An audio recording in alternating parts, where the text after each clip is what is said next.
Praise the Lord. ஆண்டவர் இரட்சகருமாகிய இயேசு கிறிஸ்துவின் நாமத்திலே உங்களை வாழ்த்துகிறேன்.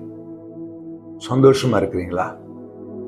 என்ன பிரதர், ஒவ்வொரு நாளும் காலையில் எங்களை பார்த்து சந்தோஷமா இருக்கிறீங்களான்னு கேட்குறீங்க. ஆனால் எங்கள் இருதயம் கவலையோடு இருக்குதே, எங்கள் இருதயம் வாடி போயிருக்கிறதே. ஏதோ ஒரு பிரச்சனை, ஏதோ ஒரு போராட்டம் எங்கள் இருதயத்தை நோக செய்திருக்கிறது என்று சொல்லி ஒருவேளை கலக்கத்தோடு இந்த காலை நேரத்தில் அந்த வார்த்தையை கேட்குறீங்களா? அப்படின்னு அந்த செய்தி உங்களுக்கு தான். இன்னைக்கு கர்த்தர் உங்கள் இருதயத்தை பலப்படுத்த போகிறார், உங்களை உற்சாகப்படுத்த போகிறார். வாசிக்கலாமா? நீதிமொழிகள் 12ஆம் அதிகாரம் 25ஆம் வசனம். மனுஷனுடைய இருதயத்தில் உள்ள கவலை அதை ஒடுக்கும், நல் வார்த்தையோ அதை மகிழ்ச்சியாக்கும். மனுஷனுடைய இருதயத்துக்குள்ள ஒரு கவலை போயிடுச்சுன்னா என்ன ஆகுமா தெரியுமா? அவன் ஒடுங்கி போவான். எந்த வேலையும் செய்ய முடியாது, எந்த காரியத்திலும் ஈடுபாடு வராது, எதை குறித்தும் சிந்தனை வராது. ஒரு மூலையில முடங்கி போக வேண்டிய சூழ்நிலை உண்டாயிடும். தெய்வ பிள்ளைகளே, எந்த சூழ்நிலும் உங்கள் இருதயத்திலே கவலைக்கு இடம் கொடுக்காதீங்க. அதனால தான் ஆண்டவராகிய இயேசு சொன்னார், உங்கள் இருதயம் கலங்காதிருப்பதாக, என்னிடத்திலே விசுவாசமாயிருங்கள். கலக்கத்துக்கு இடம் கொடுக்காதீங்க, இருதயத்துல கவலைக்கு இடம் கொடுக்காதீங்க.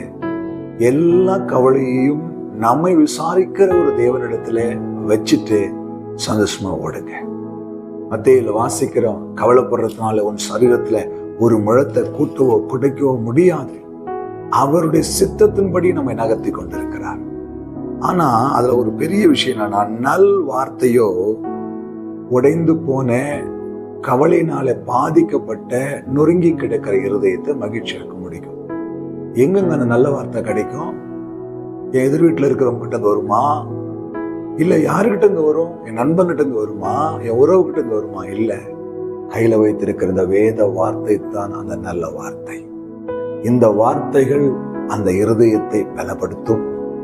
கவலையினாலே தொஞ்சு போயிருக்கிற, நொறுங்கி போயிருக்கிற, முடங்கி போயிருக்கிற இருதயத்தை உற்சாகப்படுத்தி ஓட வைக்கும். இந்த வார்த்தையை பிடிச்சிங்க, வசனத்தை பிடிச்சிங்க. உங்கள் இருதயத்தில் இருக்கிற அத்தனை கவலையும் போக்கக்கூடிய நல் வார்த்தைகள், நல் மருந்து கர்த்தர் கொடுத்த அந்த வேத வசனத்துல இருக்கு. சங்கீதக்காரன் சங்கீதம் 119ஆம் அதிகாரத்துல ஒரு வசனம் எழுதுறேன், ரொம்ப பிடிச்ச வசனம். உம்முடைய வேதம் எனக்கு மன மகிழ்ச்சியாய் இல்லாதிருந்தால் என் துக்கத்திலே நான் அழிந்து போயிருப்பேன்.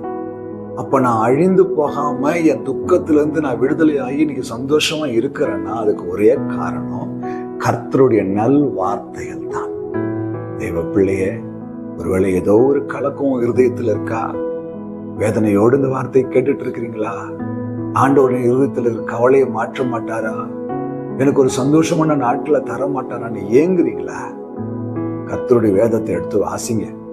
வாசிக்க வாசிக்க வாசிக்க அது உங்கள் இருதயத்தை பூரிப்பாக்கும், சந்தோஷமாக்கும். எத்தனையோ நேரங்கள்ல என் அன்பு சகோதரனே சகோதரி, இந்த ஊழியத்துல வந்ததுல இருந்து அநேக நேரங்கள்ல இருதயம் ஒடிந்து போனவனாய், தொய்ந்து போனவனாய் ஆண்டவர் சமூகத்தை அழுது கொண்டிருக்கும் போதெல்லாம் ஒரே ஒரு வார்த்தை அந்த நிமிஷம் அப்படியே எல்லா சூழ்நிலைகளையும் மாற்றி என் இருதயத்தை களி கூற செய்திருக்கிறதை என் அனுபவத்துல உணர்ந்திருக்கிறேன்.